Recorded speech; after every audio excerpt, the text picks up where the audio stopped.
मोर प्रिय युवबंधुगण आपण माने होउचंती देशर भविष्यत नूतन चिंता और चेतनार उत्स आपणकर सामर्थ्य शक्ति एवं सृजनशीलतार मोर तिरेमात्र संदेह नहीं। आम सरकार अवगत अछंती जे आजिर युव समाज पाई रोजगार सृष्टि एक बड़ आह्वान तेणु यही प्रसंग को समाधान करने युव समाज दक्षता को विकास करने अत्यंत आवश्यक। कारण आगामी 1 कि 2 वर्ष रे अति कम 3 लाख एवं 5 वर्ष मध्य 20 लाख आकर्षणीय नियुक्ति सृष्टि होगाकू जाऊँगी ओडिशा रे। ए सुजोगर लाभ उठाइवाई आम राज्यर युवगोष्ठी को शिल्प संस्था गुड़िकर आवश्यकता अनुजाई दक्षतार प्रशिक्षित करने को पदक्षेप मान नौछंती। सेथिपाई आम अत्याधुनिक और आगामी दिन नियुक्ति को प्रभावित करुवा स्किल ट्रेनिंग उपर गुरुत्व आरोप करुचु। सिंगापुर सह पार्टनरशिप रे आमे वर्ल्ड स्किल सेंटर रे आमर युववर्ग को दक्षता प्रदान करुचु। वर्ल्ड स्किल सेंटर आउ 3टी नूतन केन्द्र खोलिबा पई मध्य आमे निष्पत्ति नहीं सारिछु। आज ओडिशार दक्षता मॉडल बेस्ट प्रैक्टिसेस सर्वे रे देशर अन्यतम श्रेष्ठ मॉडल भाव में परिगणित रही। आईटीआई गुड़िकर आधुनिकीकरण पर उत्कर्ष आईटीआई योजना आरंभ होइथिबा बेले राज्यर 25टी आईटीआई रे सेंटर ऑफ एक्सीलेंस प्रतिष्ठा करा जाउछि। 13टी आईटीआई रे एआई लैब स्थापना मध्य करा जाउछि। दक्षता क्षेत्र में आमर उन्नत प्रशिक्षण जगु इंडिया स्किल्स 2025-26 रे ओडिशा जातीय दक्षता चैंपियन हवा सहित विभिन्न वर्ग रे ओडिशार युवक माने 57टी पदक मध्य हासिल करी ओडिशार गौरव को मान को बढ़ाई पारिछंती। यह एक साधारण सफलता नुहे, यह होची ओडिशा युववर्गर उज्जवल भविष्यतर निच्छुक प्रतीक। आज मु पवित्र मंचरू आपण सहित किछि कथा हेबी। गत किछि दिन धरी देशर युव समाज को विभ्रांत करने पाई देश भितरे तथा देश बाहर किछि बाह्य शक्ति चेष्टा करुछंती। कारण सेमाने भारत को एक शक्तिशाली राष्ट्र भाव देखा चाहूना से भल भाव अवगत अछंती। माननीय मोदीजी तांको आगरे मुंड नुआइबे नहीं, देशर हित को नहीं तिले मात्र सालिश करिबे नहीं। तेणु सेमाने युवगोष्ठी को टार्गेट करुछंती। तांकर यही प्रयास भल भाव सारा देश में एक्सपोज हो सारानी।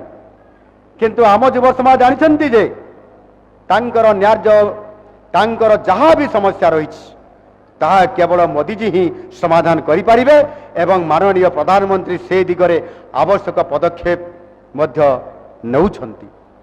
तेणु आपण माने कहा द्वारा प्रभावित न होई निज निज क्यारियर पाई ध्यान दियंतु। यह आपण मानकर प्रथम प्राथमिकता हेबा आवश्यक।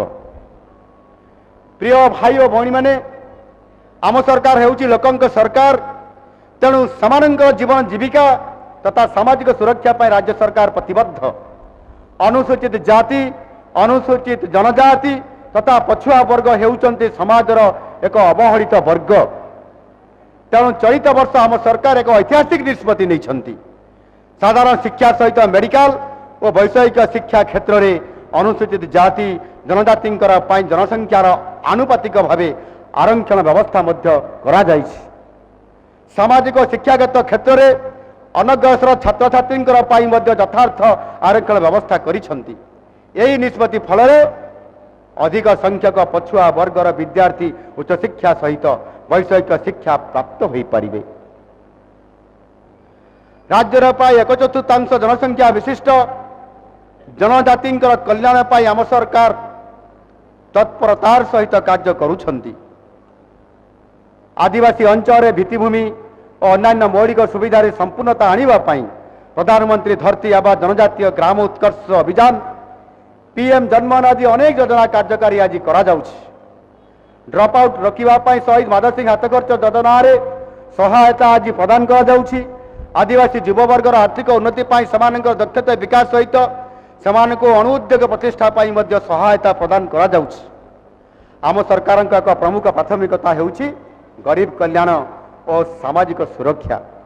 आर्थिक भाव सचल नथिबा लोकंकु अन्न चिंतारू दूरेई रखिबा पाई कोरोना समय बिना मूल्य रे 5 केजी लेखाएं चाउल जगै दिया जाउछि। ओडिशा रे आमे आउ एक पाद आगकू जाई राज्यर 80% लोकंकु मुख्यमंत्री अन्नपूर्णा योजन अतिरिक्त 5 केजी चाउल बिना मूल्य जोगाई दौछु। मधुबाबू पेंशन योजन आउ 7 लाख अधिक लोकंकु सामिल करी राज्यर सबु योग्य हिताधिकारी को सहायता प्रदान करने आम पदक्षेप नेउछु। बंधुगण, सरकार जेते योजना करंतु ना कहीं जदि सुशासन नथिबो ताहा कार्य रूपांतरित केबे भी हेई परिबो नाही। सुशासन 2 गोटी प्रमुख दिग होउची, गोटे होउची अभियोग शुणाणी एवं आउ गोटे होउची दुर्नीतिर मूलोत्पाटन। वर्तमान सरकार आपणकर दुआर को जाउछंती।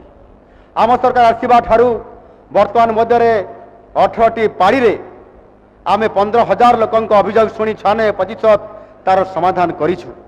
आम सरकार नीति जगु आम सरकारंकर नीति जगु अभियोग शुणाणी प्रक्रिया एवं राज्य स्तर ब्लॉक स्तर पर्यंत नियमित भाव में जारी रही। आम सरकार आसीबा दिनरू ही घोषणा करिसंती दुर्नीति विरुद्ध रे शून्य सहनशीलता बा जीरो टॉलरेंस। आपण माने जानिसंती पीएन ठारू आईएएस पर्यंत नुआ करी चाकरी रे जॉइन करिथिबा अधिकारी ठारू आरंभ करी अवसर दिन पर्यंत जो अधिकारी माने दुर्नीति करुथिबे तांको पई निस्तार नहीं। सरकार दुर्नीति निवारण पदक्षेप जगु दुर्नीति अभियुक्त क्षेत्र में दंड हार 50% भी आज अधिक अच्छी। मु आज यही मंच आह्वान दूसरी जे सबु सरकारी अधिकारी स्वच्छ निर्मल एवं दुर्नीति मुक्त भाव कार्य करंतु। सरकार आपण कार्यकलाप विषय संपूर्ण सचेतन अच्छी।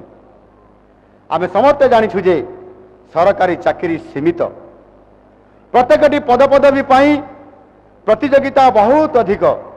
तेणु सरकारी चाकरी आवेदनकारी को अधिकरू अधिक सुजोग देवाई सर्वाधिक बयस सीमा को 32 रु 22 वर्ष को वृद्धि करा जाइछि।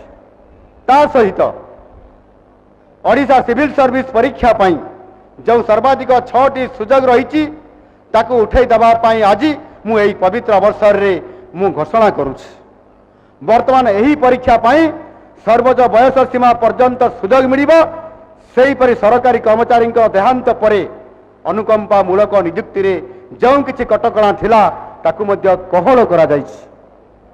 सबु प्रार्थी को सम्मान समान सुजोग एवं दुर्नीति मुक्त परीक्षा परिवेश प्रदान करने मु संपुक्त अधिकारी और अनुष्ठान मान को निर्देश देइछि। परीक्षा रे सामान्यतम त्रुटि विच्युति हेले तुरंत कठोर कार्यानुष्ठान नवाई निर्देश देइछि। आम सरकार परीक्षा रे दुर्नीति और अनियमितता को एक अक्षमणीय अपराध भाव विचार को नहीं। यही वार्ता उभय परीक्षा माफिया एवं परीक्षा कराउतबा अधिकारी पाखक स्पष्ट भाव जावा उचित। प्रिय ओडिशावासी, प्रधानमंत्री नरेंद्र मोदी जी विकास भी विरासत भी आह्वानर फलस्वरूप वर्तमान देश में एक सांस्कृतिक राष्ट्रवाद बन्ही समस्त भारतीय मनरे प्रज्वलित होइछि। यार प्रतिफलन अयोध्यार राम मंदिर, महाकुंभ एवं काशी विश्वनाथ कॉरिडोर रे रेकर्ड संख्यक श्रद्धालुंकर आगमन स्पष्ट दृश्यमान हेउछि। गत किछि वर्ष हला ओडिशा रे भी ओडिया अस्मिता को नहीं लोके उद्वेलित होइथिले।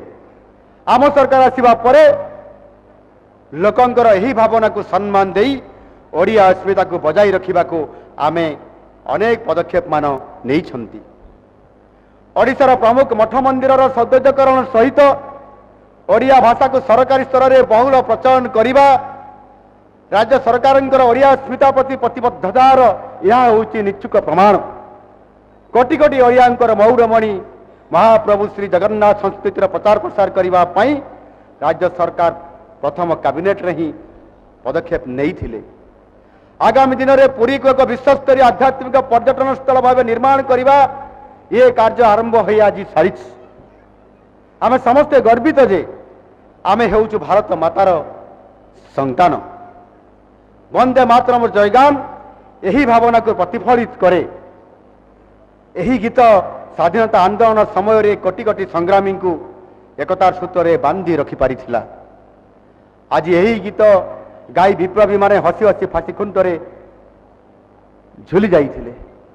ବନ୍ଦେ ମାତରମର 150 ବର୍ଷ ପୂର୍ତ୍ତି ଉପଲକ୍ଷେ ଆଜି ଲାଲକିଲ୍ଲାର ପ୍ରାଚୀରରୁ ବନ୍ଦେ ମାତରମର ପ୍ରେରଣାଦାୟୀ ସଙ୍ଗୀତ ଦେଶବାସୀଙ୍କ ହୃଦୟରେ ଦେଶ ପ୍ରେମର ଆବେଗ ସୃଷ୍ଟି କରିଛି। ତେଣୁ ଆପଣମାନେ ବି ଆଜି ଏହି ରାଷ୍ଟ୍ରଗୀତ ଗାନ କରନ୍ତୁ ଏବଂ ସ୍ୱାଧୀନତା ଓ ସ୍ୱାଭିମାନର ପ୍ରତୀକ ତିରଙ୍ଗାକୁ ନିଜ ନିଜ ଘରେ ଉତ୍ତୋଳନ କରନ୍ତୁ। ଶେଷରେ ଆଜି ଏହି ପବିତ୍ର ଦିନରେ ମୁଁ ସମସ୍ତଙ୍କୁ ଆହ୍ୱାନ ଜଣାଇବି ଯେ ଆସନ୍ତୁ ଏକ ସମୃଦ୍ଧ ସଶକ୍ତ ସମାବେଶୀ ଓ ବିକଶିତ ଓଡ଼ିଶା ଗଠନ ପାଇଁ ଆମେ ପ୍ରତ୍ୟେକ ଓଡ଼ିଆ ପ୍ରତିବଦ୍ଧ ହେବା।